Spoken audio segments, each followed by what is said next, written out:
Welcome to my channel. Subscribe, listen, and enjoy my stories every day. David sat in his car, the light from his smartphone illuminating his face with a harsh, blue glow.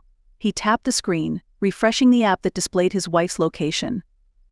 The red pin remained stubbornly fixed on the same spot, the Larchmont Motel, a nondescript place where travelers and transient visitors found temporary refuge. A sinking feeling churned in his stomach. "Why there, Julia?" Why, he muttered under his breath. For months, David had nursed suspicions about Julia, noticing the subtle shifts in her behavior. The late nights at the office, the sudden weekend trips, her phone always turned away from him, buzzing with secretive urgency. Each excuse felt flimsier than the last. Taking a deep breath, David tried to steady his racing heart. He had finally taken a step that could not be undone, installing a location tracking app on Julia's phone. It was a breach of trust, a desperate move by a desperate man. Yet, as he stared at the pin on the motel, his desperation gave way to a cold, hard resolve. "I need proof," he whispered, his voice steady but low, charged with a new purpose. He grabbed his camera from the passenger seat, checked its battery, and stepped out into the chilly night air. The motel was only a 15-minute drive from their suburban home, nestled between a 24-hour diner and a rundown gas station. As David approached, the neon sign of the Larchmont flickered, casting eerie shadows. He parked his car a block away, ensuring it was hidden from direct view, and walked the rest of the distance. Every step felt heavy, each one echoing in his ears like a drumbeat of betrayal. As he neared room 23, the one linked to the red pin on his app, he could hear faint voices. Laughter spilled out from under the door, a sound so carefree it made his heart clench. Crouching by the window, David peered through a sliver in the curtains. Inside, he saw Julia, her hair cascading down her shoulders, her laughter mingling with that of a man whose back was turned to the window. The man said something that made her throw her head back in amusement, touching his arm lightly. The sight was like a punch to the gut. David's hand tightened around the camera, his finger trembling on the shutter button. He took several photos, the camera's quiet clicks a stark contrast to the storm of emotions raging within him. Back in his car, David stared at the photos on the camera screen, undeniable evidence of Julia's infidelity.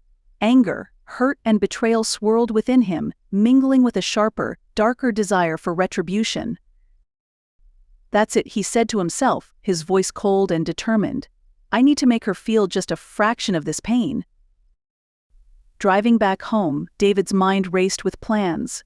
By the time he pulled into his driveway, he had a clear idea, forming a plan that would not just expose the affair but would also turn the tables dramatically on Julia and her lover. He needed to be cautious, precise, and utterly convincing. It was no longer just about confronting a betrayal, it was about crafting a revenge that was as meticulous as it was devastating. As he entered his silent house, David knew one thing for certain: the coming days would change their lives forever. He was no longer just a betrayed husband, he was a man with a plan, and nothing would stop him now. The following morning, David sat in a quaint coffee shop, his eyes scanning over the crowd until he spotted the man he was looking for. Mike, his oldest friend from college and a private investigator, waved him over to a secluded corner booth. "Dave, you look like hell," Mike said, concern etching his features as David slid into the booth opposite him. "I feel worse," David replied grimly, setting down a manila envelope on the table between them. "I need your help, Mike." Mike's eyebrows rose as he opened the envelope and sifted through the photos David had taken the previous night. His expression turned serious. "This is Julia." "And her lover," David added, his voice tight with barely contained anger. "What's the plan?" Mike asked after a moment, his professional curiosity piqued. "I want to expose them," David said, leaning in. "But I want it to sting, Mike, not just a slap on the wrist. I want her and him to really feel the consequences." Mike nodded, his face setting into a mask of determination. "You know I'm with you, but we need more than just these photos. Do you know who he is?" "Not yet," David admitted.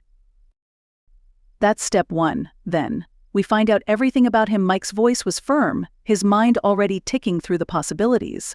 "You have her phone synced to the cloud, right? Any messages, emails, right?" David nodded. "I've got access. It's how I found out where she was yesterday." Good. Mike pulled out his own laptop from a briefcase beside him. Let's start digging into who Mr. Mystery is. Meanwhile, you need another set of eyes and ears. Someone close to Julia who can feed us information without raising suspicion. David thought for a moment, then nodded. Her sister, Angie. They're close, and Angie's never liked how Julia's been acting off lately. She might help if I tell her the truth. Arrange a meeting, Mike said as he started typing away on his laptop. I'll look into Julia's digital trail and see what else we can find. Later that day, David met with Angie at a park, the autumn leaves creating a colorful mosaic underfoot. Angie listened, her face a mixture of shock and sympathy, as David recounted his discoveries.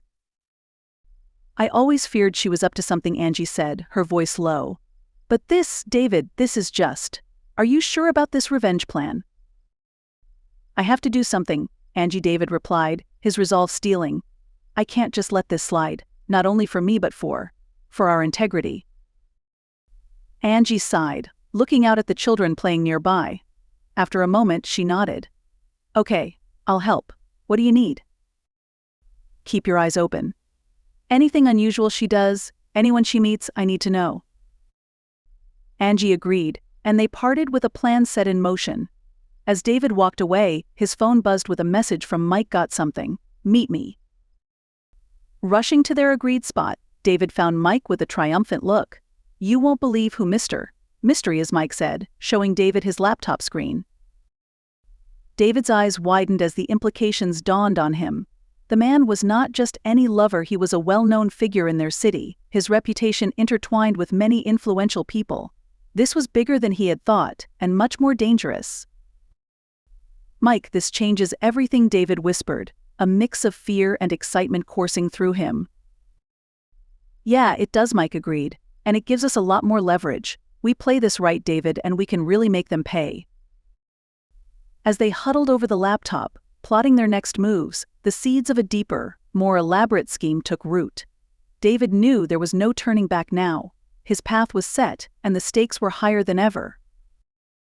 In a dimly lit bar downtown, David and Mike sat across from each other, their faces illuminated by the soft glow of a single overhead light.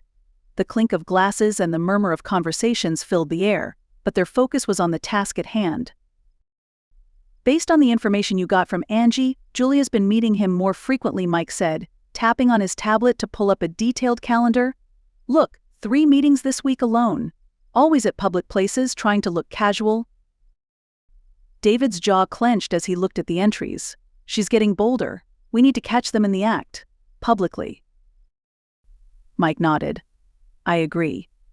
But we need more than just a scene. We need to hit where it hurts most, his reputation. Your plan to expose them at the upcoming city gala could be perfect. It's high profile, lots of press. David leaned forward, his mind racing with possibilities. Can we get the press on our side? I know a guy, a reporter at the local news station. He owes me a favor. We give him an anonymous tip, a scandal involving Mr. High and Mighty and your wife at the gala. He'll be there with cameras. David felt a surge of adrenaline at the thought. Do it. Set it up. As they plotted, David's phone vibrated. It was Angie, texting him a photo, just taken a picture of Julia dressed elegantly, stepping into a car that wasn't theirs. David showed Mike, who nodded grimly. That's the signal. They're heading to the hotel where the gala is being set up for tomorrow, Mike said. Let's move, David responded, a steely tone in his voice. They left the bar, driving separately to the hotel. The evening air was crisp, adding a bite to David's already cold resolve. They parked out of view and positioned themselves where they could observe the hotel's back entrance. Soon, Julia and her lover appeared, laughing as they bypassed the main entrance, unaware of the eyes watching them. Got them, Mike whispered, recording everything on his digital camera from a distance. David watched, every laugh and touch between them fueling his determination for retribution. After confirming their entry into the hotel, David and Mike retreated to finalize their plans for the following night. They met with Mike's reporter friend, explaining the situation under strict confidence. The story will break during the gala, right when they least expect it, the reporter said, a hint of eagerness in his voice. I'll have my best crew on it.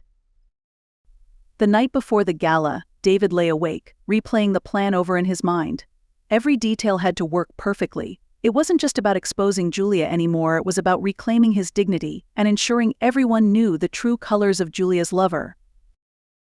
The day of the gala, David prepared himself meticulously. He dressed in his finest suit, the image of composure, but inside, a storm of emotions raged. Mike met him at the venue early, blending in with the arriving guests. Everything's set, cameras are in place, and the reporter is ready to go live as soon as we give the signal.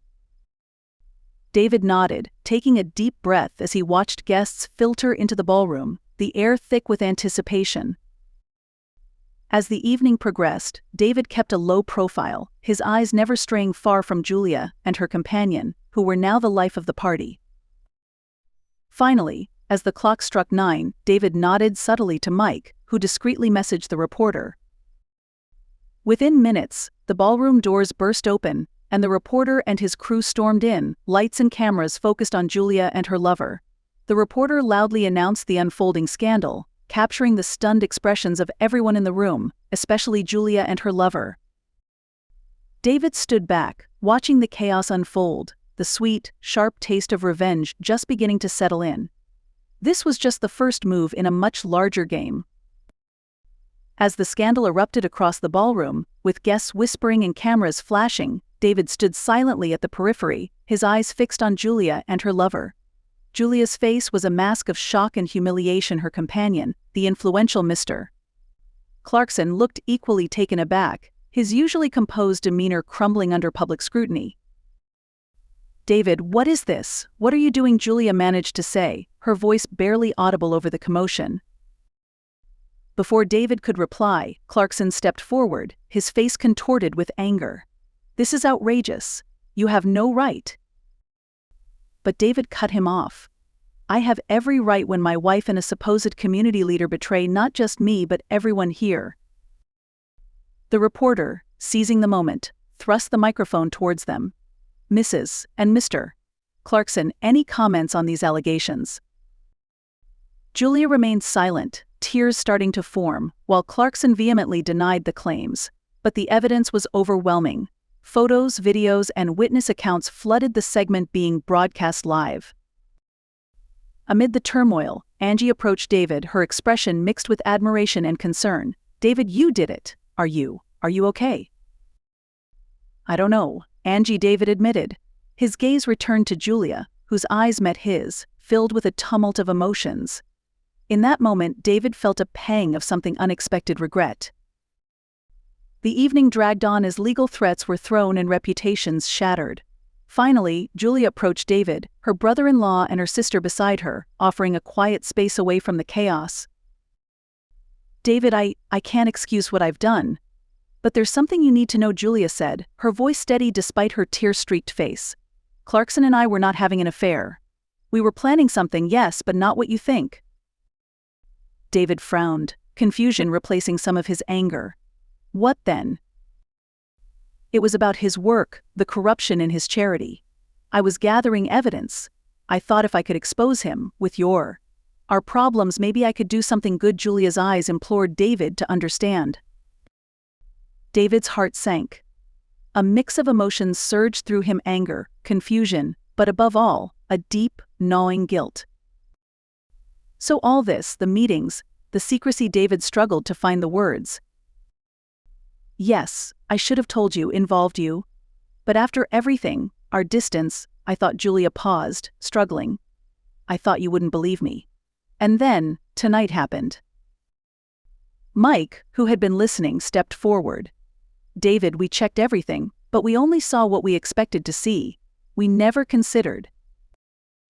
David looked at Mike, then at Julia, realization dawning on him that his quest for revenge might have destroyed the very thing he had aimed to protect. "I'm so sorry, Julia. I didn't know." The words felt hollow, inadequate. In the days that followed, the true story emerged. Clarkson was arrested for embezzling charity funds, and Julia was cleared of any wrongdoing in the affair, her actions revealed as those of a whistleblower. David and Julia, their relationship frayed to near breaking, sought counseling. David had hoped for a dramatic resolution to his pain, but found only the sobering complexity of truth and the arduous path of rebuilding trust. Months later, in the quiet of their living room, Julia took David's hand. "Do you think we can start over? Truly." David, looking into her eyes, saw not the shadow of the woman he had doubted, but the reflection of all they had been through. "Yes," he said softly, "we can try. That's all we can do."